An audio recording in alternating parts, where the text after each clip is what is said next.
Welcome to part 2 of lesson 37. We always put our heading first, name, number, date, first and last in cursive.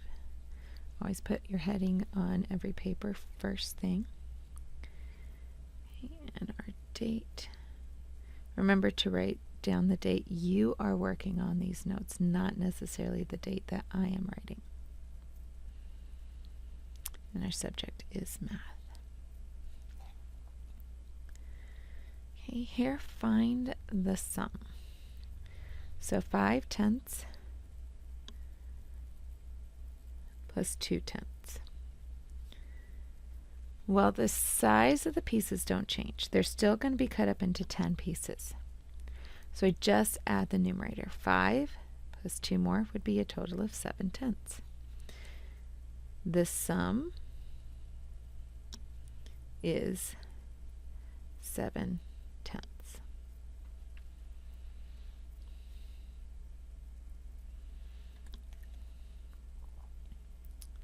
Okay, again, find the sum.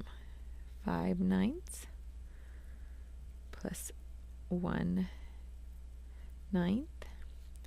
Well, the ninths stay the same. It's still cut up into 9 pieces.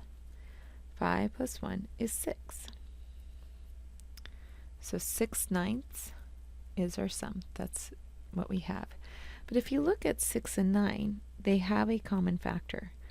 Both of these numbers are multiples of 3. So I can divide each of these by 3 and find an equivalent fraction in lower terms, or simplest form.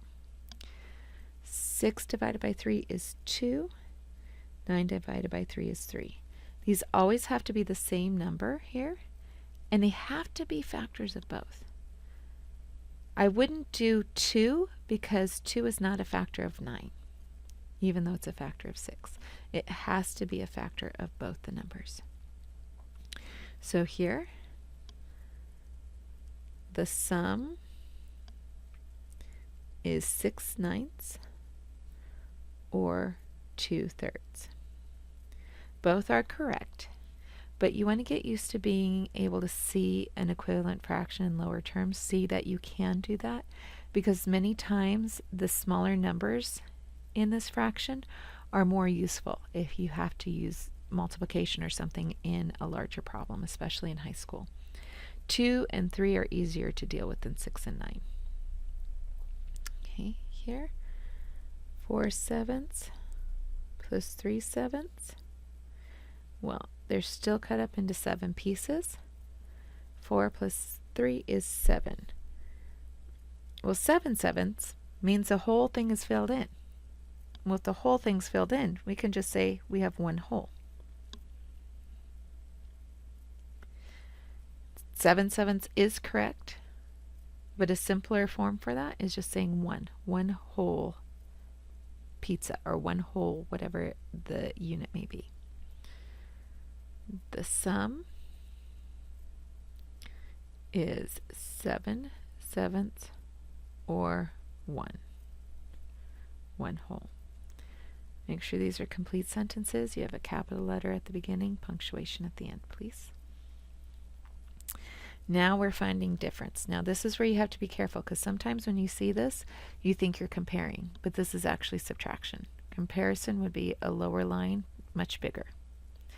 This one we're actually subtracting, and it does say find the difference. So 7/9 take away 3/9.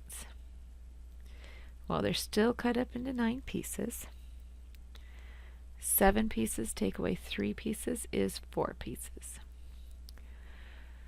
I can't divide either of these by the same factor, because the factors of these are 1, 2, and 4. This one is 1, 3, and 9. The only common factor is 1. So that is its simplest form.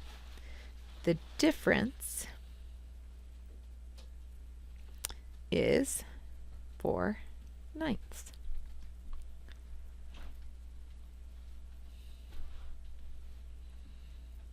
Okay, again, find the difference. 11/12 take away 5/12. Well, it's still cut into 12 pieces. 11 take away 5 is 6. Well, this is one that I definitely have common factors. I can divide both of these by 6. Even just seeing that they're both even, I know both of them can be divided by 2, so I know it's not the simplest form. 6 divided by 6 is 1. 12 divided by 6 is 2, so I get 1/2. The difference is 6/12 or 1/2. Both are correct, but 1/2 can be more useful. Okay. Find the difference. 4/5 take away 4/5. Well, it's still cut up into 5 pieces. 4 take away 4 is 0. This is a case where you wouldn't actually leave it as 0 or over 5, because if you have 4 pieces and you take all 4 away, you have nothing left over. It's just 0.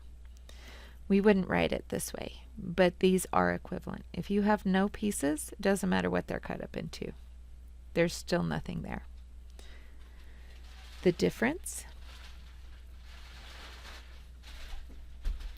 is 0.